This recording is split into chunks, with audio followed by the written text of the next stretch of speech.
Hi, welcome everybody to Coleman Report Live, December 20th edition.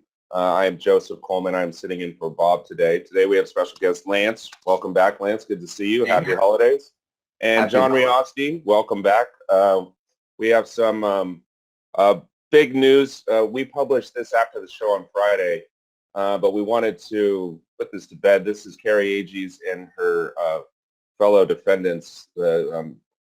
Big sentences, 5 years, 8 months for Carrie, 4 years, 9 months for Kelly, 2.5 years for Chad, and close to 4 years for Matt Smith. And then Nicole Smith is going to be scheduled for next January. But what do you think? What do you guys think about these sentences? I know you've been following along with our reporting, but Lance, I'll go with you. Too lenient? Or? I think that initially I anticipated Carrie's to be slightly longer, and Kelly, Chad, and Matt. I'm not surprised by Chad and Matt's, but I felt like Kelly's might be a little shorter than it is. I'm going to be surprised if Nicole Smith's is more than a couple of years, but it's in line. I mean, if you look at some of the PPP fraud cases and what they're getting, these are in line with what we're seeing with the bigger PPP fraud cases. Yeah, and we'll cover this next month when Nicole gets sentenced. But it's a long end to a long story. And anyways, we'll move on. John, let's move on to the Build Back Better legislation. Give us a quick update. What's going on, if you can. We look forward to it. Well, I'm sure, as everybody knows, certainly everybody who listens to our tunes into Fox News. Yesterday, Senator Manchin said pretty conclusively that he will not support the Build Back Better legislation. What his rationale is that there's been months of negotiations and he still can't defend it to his constituents in West Virginia, so he will not vote for it. So prior to this, the timeline had slipped, but now it looks like the entire program is in jeopardy. Wow. So, and that means starting all over with the budget for the Biden administration. And who knows what that means for SBA. What it likely means, at least for several more months or a number of more weeks, 10 weeks, 2 months, is another continuing resolution. And much of the fiscal year, approaching half of the fiscal year, just simply sort of a straight line projection from the end of fiscal 2021, which maybe kind of represent a lost opportunity for 7A and 504. Well, maybe not 504. They're chugging along, but for 7A, because they had a lot of momentum, and it seems like they've lost a little, just judging from the numbers. What do you recommend SBA lenders do if there's anything to do? Should they contact their representatives and say this is a great program, or what are you telling the lenders out there? I don't think there's any jeopardy to 7A. It is a great program, and it's if it is sort of funded based on last year's numbers, it's got a $30+ billion appropriation. So, and it doesn't seem like there's going to be any funding issues. So the money will be there, or at least the funding authority to make the loans. So it's not an issue for 7A. The issue will be the direct lending program, and that is right now everything is part and parcel of Build Back Better. And if Build Back Better has to be taken back to the drawing board, we'll have to find out what survives. There's been tremendous opposition to that. There's now 2 pieces of legislation in the same bill, but introduced in the House and Senate, which would prevent the government from funding direct lending. So there's a lot of opposition to that. It's probably breaks along partisan lines, but all either side has to do is pick off 1 or 2 senators. I'm presuming that the Democrats in the House will hold firm the way they did with Build Back Better. But all either side has to do is convince one senator to change the vote, and then this individual program, this small, tiny part of Build Back Better, could pass as part of a different budget vehicle. Well, excellent reporting. Well, Thank you, John, for that update. Go ahead, Lance. the concerning thing for me, John, when's the current continuing resolution expire? I forget exactly when it goes beyond Christmas. I know it's several more weeks, but so it's not in immediate danger, and I don't think I just don't think there's an appetite to shut down the government because there's enough Republican votes, as we saw in this last continuing resolution. I think the number was 8, led by the Majority Leader of the Senate, Mitch McConnell, who joined the Democrats in the Senate in passing it.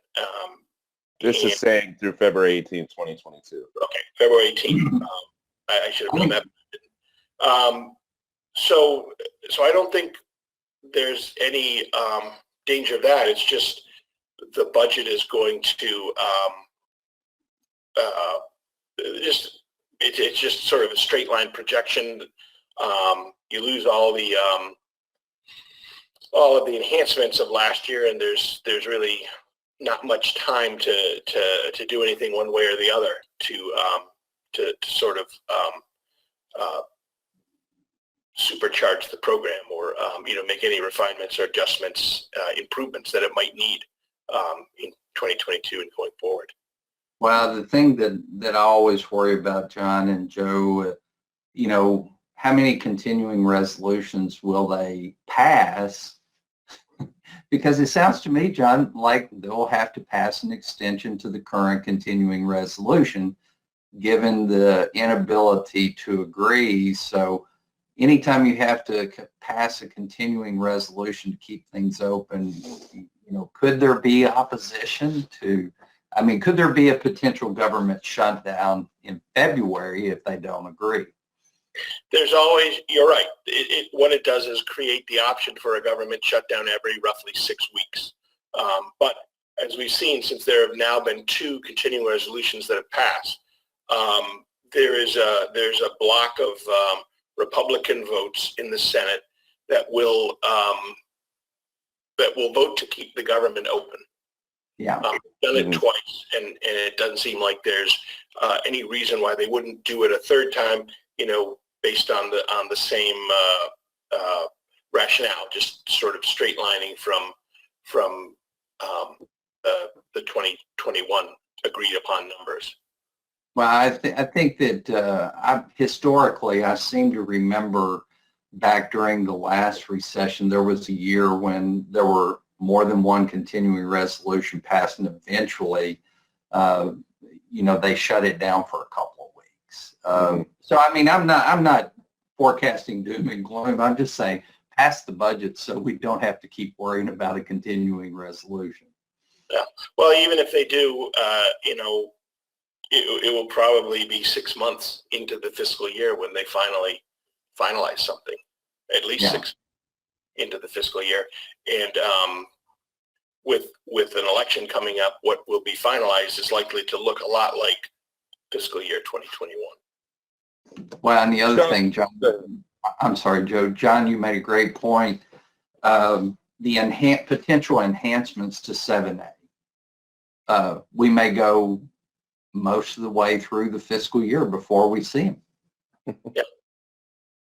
Yeah. Well, we'll keep an eye on it, guys, and thank you, John, for that update. This is your lead story that came out, I believe, Friday. Give us a timeline update on PPP on their portal, and what is 2Credit doing for theirs? Well, what they're doing, it doesn't have, it's sort of, beyond PPP. What they're doing is they've used the portal that they created to serve CPA firms who were involved in PPP to allow them, number one, to originate loans, and number two, to forgive loans, and that part of it is still active. But they're using it now to allow them to originate small business loans for their clients. That they can originate small business loans for themselves, I believe, but the real purpose of the program is to give them a funding option. So when they discuss funding, when they discuss those types of things with their clients, the CPA can say, well, we have this option, and we think it would be good for you, competitive. And the interesting thing, biz to credits theory behind this is because it's CPAs who are originating these loans, they have strong confidence that they're sort of better than the average loan, so to speak, that they're packaged properly, that the forms are all going to be filled out, the information is all going to be there, and that the companies themselves are going to be sound, solid prospects to lend to, so that they can offer, as a result of that, they can offer competitive rates. It makes underwriting easier, and what they say is, in the best of all cases scenario, they can go from application to funding in 72 hours. So I guess a curious question that I have, I'm very familiar with BIS2. Who's funding these loans? It will be a variety of sources. They want banks as partners. I know that they have, over time, become more active as a lender themselves. They have some large private equity backers, and they're looking to sources other than banks. Insurance companies, other sources with large amounts of money. A desire to invest that money. They'd be willing to open the portal to. But mainly, for our purposes, we just wanted to make it clear that banks definitely would have the opportunity to fund some of these loans, to buy some of these loans if they chose to. If they shared that theory, that's it. What I thought was an interesting theory that loans coming from CPAs are going to be, a cut above loans coming from other sources, just say from a loan broker. Yeah. And Lance, are you plugging away in your percentages on your forgiveness, Father Lance? Well, we're continuing to look for alternative methods of communicating with our customers. We've had a very successful text message campaign. I will say that some of the responses to the text messages are quite very colorful. But what's happening? It's a family show, Lance. So. Yes, it's a family show. But I will state that we can run a text message campaign out to PPP borrowers, and we have an immediate surge of forgiveness applications, which leads me, to ask the question: how many PPP borrowers, went through the process of submitting an application, got the money, and then just thought there was nothing else to do beyond that? We've had to take several or use several techniques to encourage people to apply. When the direct portal first came out, guys, it was just a rush of forgiveness applications. And then after about 30 days, it kind of leveled off, and then it started dwindling a little. Still quite a few applications, but we've started using some alternative methods of communicating with our customers to try to work our way through. We still have quite a few to go, but we're real proud of where we're at. Excellent. Yeah, and we're doing a webinar next month on the 20% or so that are not forgiving, and you're going to have some servicing options for the lending community. So go ahead, John. I wanted to ask a question to Lance. When you get down to this core of loans where the borrowers, for one reason or another, seem at least resistant to applying for forgiveness, and these are loans that perhaps many banks didn't expect to have on their books at this time. Oh yeah. you think some of them will be more likely to sell these loans. Banks that didn't want to sell, the PPP portfolio when it was, a little less mature, and there were a lot more, I guess, for them attractive borrowers, clients. When they get down to this hardcore of borrowers, if I can call it that, might more institutions be willing to just say, I want this. I don't want to deal with this. I was happy to deal with the other PPP, but not this. Well, John, I think you bring up a good point, and I do think there'll be more institutions that consider the possibility, because as you work through forgiveness, I mean, I've said this all along, there's going to be a certain percentage that just never apply for forgiveness. There going to be a certain level of fraud within the PPP portfolio that you'll have to work through. And, if they don't apply for forgiveness, there's added servicing measures that are required. One thing I want to mention, the guaranteed purchase process in PPP is still working wonderfully. If you submit the correct information to SBA, they process it very quickly. Usually from submission to payment is 3 to 5 days at the most. At least that's been my experience if you have a proper submission. And the nice thing, guys, is it won't let you do an improper submission. If you don't have the right information, then it will stop you. But I do think that banks, financial institutions may get toward the end of this portfolio in this group of, all along, guys, I've said 1% of the portfolio is going to end up as guaranteed purchases. Mm-hmm. I still feel strongly about that number. We're starting to do some guaranteed purchases on our 2020 loans that didn't respond to their first 2 payment statements. I think that has started and will continue all the way through 2023. So some of these institutions who jumped into PPP and said, okay, we're going to get in here and we'll be done by the end of 2021. Well, my guess is to work all the way through it. We're looking at the end of 2022, possibly into the first quarter of 2023 to completely work ourselves out of it. Mm-hmm. And our last story is just on an optimism survey done by the U.S. Chamber of Commerce. And they're saying small businesses are very optimistic heading into next year, even though with all the uncertainty of labor shortages and inflation. We've been covering this. Headline is not new. We've been covering this for a while. I think we've always maintained that small businesses have got a lot smarter throughout the recession, and they had to make a lot of changes in the last 2 years, and they're a lot smarter now than they were maybe January of 2020. So excellent report. It's good to hear these type of stories, even though there is a lot of uncertainty. But it's a light at the end of the tunnel, as opposed to where we were last year. So we got a couple webinars. Sorry, there we go. We're doing our secondary market event on the 12th. Our 159 webinar, which for some reason I don't have, it's on January 5th.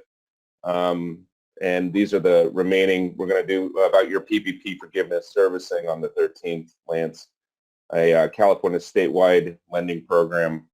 And our hospitality webinar will be at the end of the month. So give me an email, give us a call if you want to sign up for any of these, and we'll take care of it right away. John, thank you so much for giving us the updates from Washington. Lance, thank you for giving us color. So this concludes today's Coleman Report Live. Go ahead, Lance.